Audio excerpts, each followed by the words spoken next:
Dear students, today we'll start with electronics components and devices, in short form ECD. Okay, it is a course where you're going to learn and practice. Okay, so actually it is a lab, but in that you're having a complete theory, and once you understand the theory, then you can work on the practicals. Okay, now as the name suggests, it is electronic components and devices, in which you are going to study electronic components and devices by which you can make a circuit or a system. And in that circuit or system, these components are going to control the flow of electrons. That means they are going to control the flow of current. Okay. Now, in this lab, the first unit, whatever is there, is basics of electronic components. And in that first unit, the first point what you're going to study is what are passive components. Okay. So here, let's start today with what are passive components. So if you go to see basic definition now, we will see the definition of what are electronic components, and then we will go to see what is passive component and active component. Okay. So if you see basically what are electronic components, electronic components are the basic building blocks of an electronic circuit or electronic system or electronic device. They control the flow of electrons. This is very important statement. They control the flow of electrons, means they control the flow of current. They control the flow of electrons in an electronic system or electronic circuit. This is a very important aspect in electronics. Which component you are using, whether the component is dissipating power, okay, or whether it is storing energy, whether it is generating something. Okay, so based on that you can classify those components. Okay, so these components control the flow of electron. That means these components are going to control the flow of current in an electronic circuit or electronic system. Clear?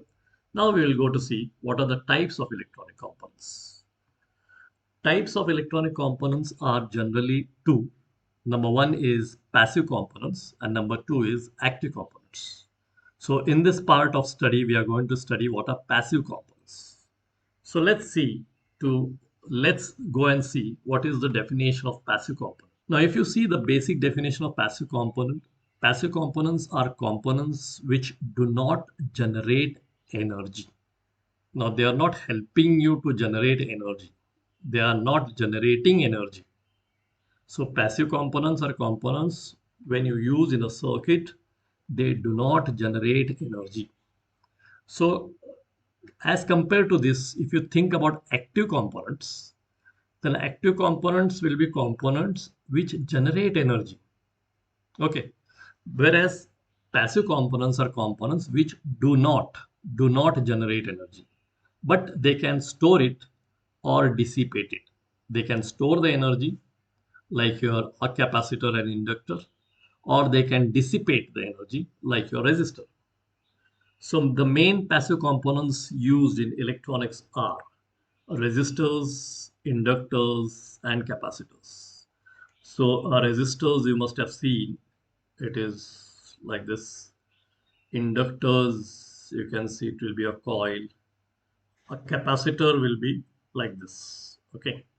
Now, if you take an example of resistor, okay, say this is your resistor, okay, and this is named as R. If you apply a voltage across it, okay, if you apply a voltage across it, then a current will start flowing through it. Okay, and as the current starts flowing through it across the resistor, you will see that power is dissipated. Power, which is equal to voltage multiplied by current, power is dissipated in the resistor. Similarly, when you see a current flowing through an inductor, when you apply voltage to it, it will develop a magnetic storage, a magnetic field across it. It will store the magnetic energy. Similarly, when you see there is a current flowing through a capacitor, okay, then it will store something called as electrostatic energy. Okay, so like that, inductors and capacitors store energy, whereas resistor dissipate energy. But these people are not going to generate energy. That is why they are called as passive components. Okay, so passive components are components which do not generate energy, but can store it or dissipate it. The main passive components which we are going to study in this theory are resistors, inductors, and capacitors. Now we will go to see individually what is a resistor, what is an inductor, and what is capacitor. So if you see a resistance, so this is what its symbol looks like. This is how the symbol of a resistor. So it will be having two terminals. This is terminal 1 and terminal 2, and this is called as your resistor. And this is how it looks like. This is how it looks like, a resistor. Okay, so this is a symbol and this is how it looks like. The resistor is a two-terminal passive component that opposes the flow of electrical current through it. Just imagine this, and this is very important concept whenever you are studying resistance. The resistance provided by a resistor. Okay, the resistor is a passive component which opposes the flow of electrical current. It opposes the flow of current. It opposes the flow of electrons. Okay, so it is there to oppose the flow of electrons. If resistance is more, okay, if resistance of a resistor is more, then very less current can flow through it.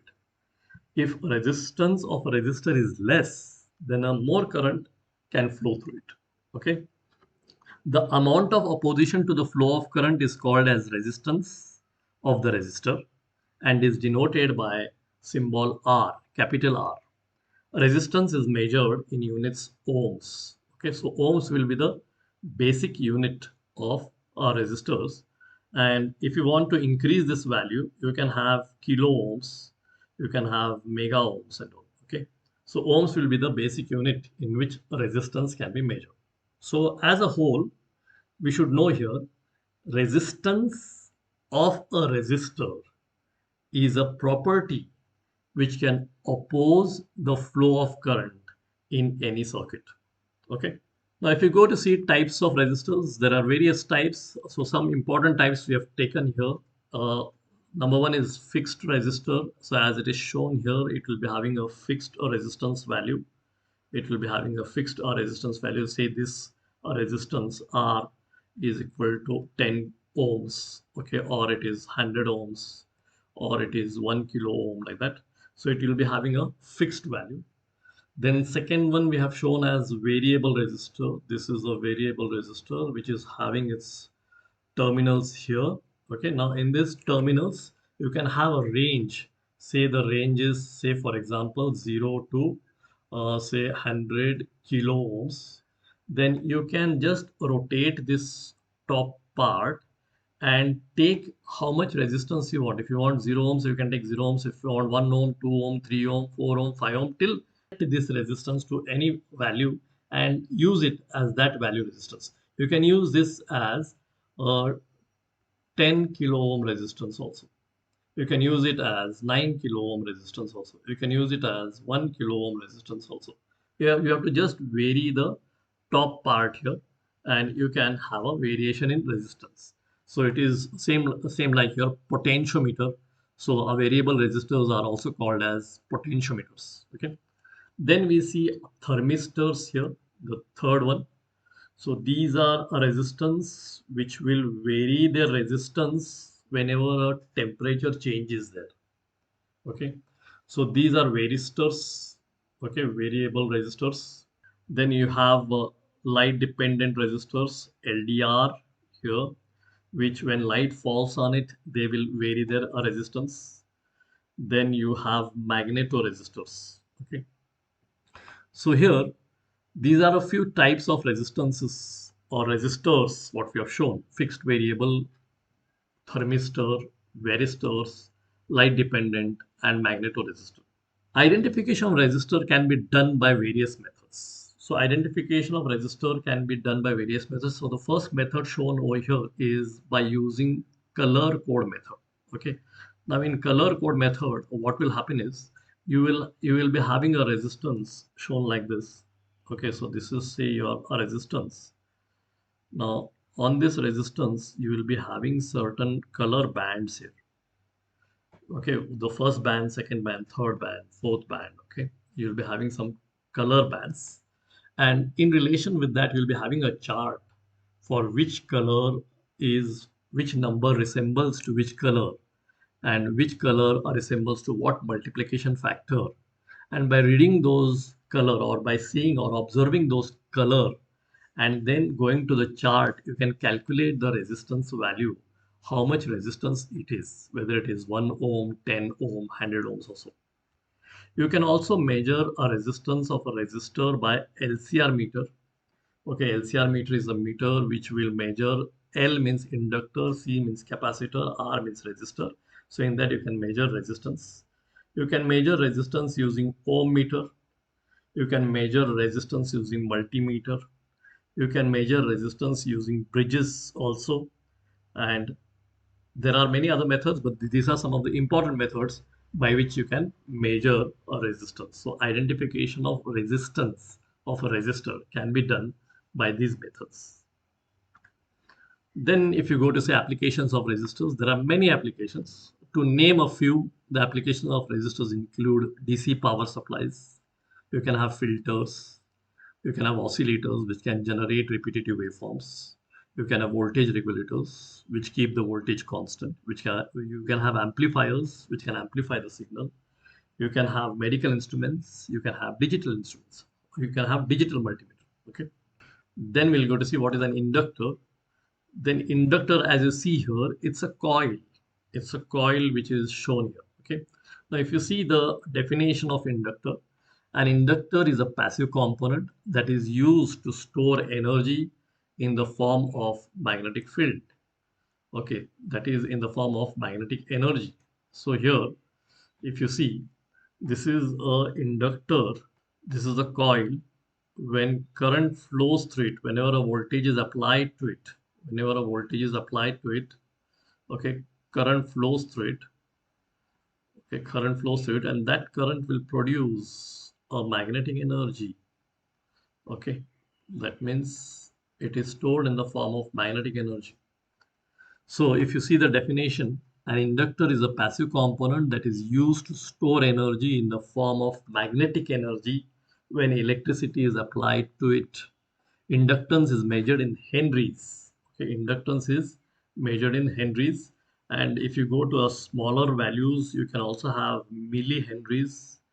You can have microhenries. Okay, you can have picohenries. Okay, all those values you can, all those units you can use to measure inductance. Okay, so basically it is a coil. Basically, it is a coil. So if you go to see types of inductors, there can be many types of classification in inductors. Depending on the type of material used, inductors can be classified as iron core inductor, air core inductor, iron powder inductor, or ferrite core inductor. Now, the core means something. Say, for example, if you're having a material like this, insulating material, and upon that you wound a coil. Upon that you wound a coil. Okay, this is a coil. Now that material, this insulating material, will be called as core. Okay, core, which will see that the coil is not shorted anywhere and it is not interfered by any other energy. Okay. So depending on that core, the core can be a simple normal air also. It can be iron also. It can be ferrite also. It can be any type of material which is very suitable for insulation over here. So those type of materials can be used as core. And based on that, you can classify your inductors. So we have shown some symbols over here. First symbol shows a air core inductor. Second symbol shows a iron core inductor. Third shows a ferrite core inductor. And fourth shows a variable core inductor.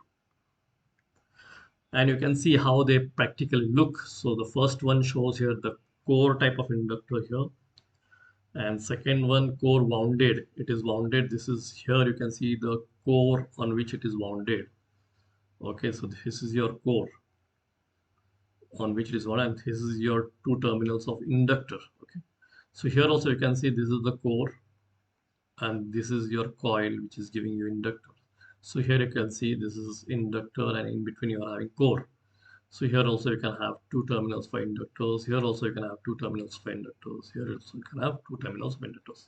So inductors having different types of cores. So basically it is a coil. It is a coil which is wounded on a core. So the coil is going to work as an inductor. Okay. So it is used to store energy in the form of magnetic. Identification of inductors can be done by using LCR meter or using bridges. Using LCR meter means, again, as I told you earlier, LCR meter is a meter which can measure inductor, capacitor, and resistance. That is LCR. Using bridges means you can have AC bridges in which you can measure inductor values. So those are circuits by which you can measure inductor values, or unknown inductance can be measured. Applications of inductors are tuning circuits where you can tune to a particular frequency. You can have sensors. You can store energy in a device. You can have induction motors. You can have transformers. You can have filters. You can have chokes. Inductors are also called sometimes as chokes. Ferrite beads, inductors used as relays. So all these are applications. There are many applications. These are some few which we have named here. Then we'll go to see what is a capacitor. Okay. Capacitors are simple passive device that can store energy and electrical charge. So they are storing energy in the form of electrical charge on their plates when connected to a voltage. Okay. So here on top we have shown the symbol, and now you can see the concept that if you are having a capacitor, okay, and when you apply a voltage to it, voltage is applied to it, okay, then when current starts flowing through it, it is going to store electrical charge. It is going to store electrical charge. So electrical charge is stored in that capacitor. So it is used for storing electrical charge. Okay. So this storing, that is charging and discharging of capacitor, becomes very important in electronic circuits. And that is why this also is an important passive component. Okay. So the symbol, it can be shown like this. It can be shown like this, where this is the one terminal, one plate, and this is another plate, or it can be shown like this. This is one plate and this is another plate. Okay. So if it is shown like this can be taken as positive plate. This can be taken as negative plate. Okay. So in electrolytic, you can show it like that. Capacitance are measured in units called as farads, F. And if you want a smaller unit than that, then you can have microfarad, mu F, nanofarad, NF, and picofarad, PF. Capacitors are of different type. So these capacitors, what are shown on the screen, are aluminum electrolytic capacitors. So here you can see these are electrolytic capacitor. That means they have polarities, as one terminal will be taken as positive terminal and another terminal will be taken as negative terminal. So here you can see, okay, so there will be a mark over there. So based on that mark, you can see that the terminal near the mark will be taken as negative and the terminal opposite to the mark will be taken as positive. So they refer to a positive and negative, what do you say, polarity. Okay, so electrolytic capacitors, and they are, so aluminum electrolytic capacitor. Okay, then you have ceramic capacitors, where you can see all these small ones, two terminals. So they just have a number on them, 103, 104, like that, and based on that number you have to see how many microfarad it is, and they don't have any polarity like plus and minus. You can just join them anyhow. Any point can be joined to any terminal. Okay, so these are called as ceramic capacitors. They are made up of ceramic. Then you have film capacitors, where films are covered on the capacitor so that no other insulation or no other interference takes place. So these are called as film capacitors. Then you have special purpose capacitors, which looks like this. Then you have supercapacitors and ultracapacitors. How do we identify capacitance value of a capacitor? So identification of capacitors can be done by using, again, there is a color code method separate for capacitors. You can use a LCR meter, where LCR meter, as I've told you, it will give you inductance, capacitance, and resistance values. You can also use bridges. Bridges are circuits which can give you the value of unknown capacitance. Okay, so these are a few methods by which you can identify capacitance value of a capacitor. Then applications of a capacitor. The capacitors are used in many applications. A few are named here. A capacitor used for storage of energy. It is used in filters, circuits to minimize the ripple voltage. It is used to run the motor. It is used to bypass the high frequency signals. It is used in tank circuits in electronic oscillators. It is used in snubber circuit to suppress radio frequency interference. It is used in timing circuit to select the time, etc. All these things you will understand when you build up a circuit using this capacitor for a particular application. And in that you can see how that capacitor, a passive component, is helping in that application. Okay. Thank you, students.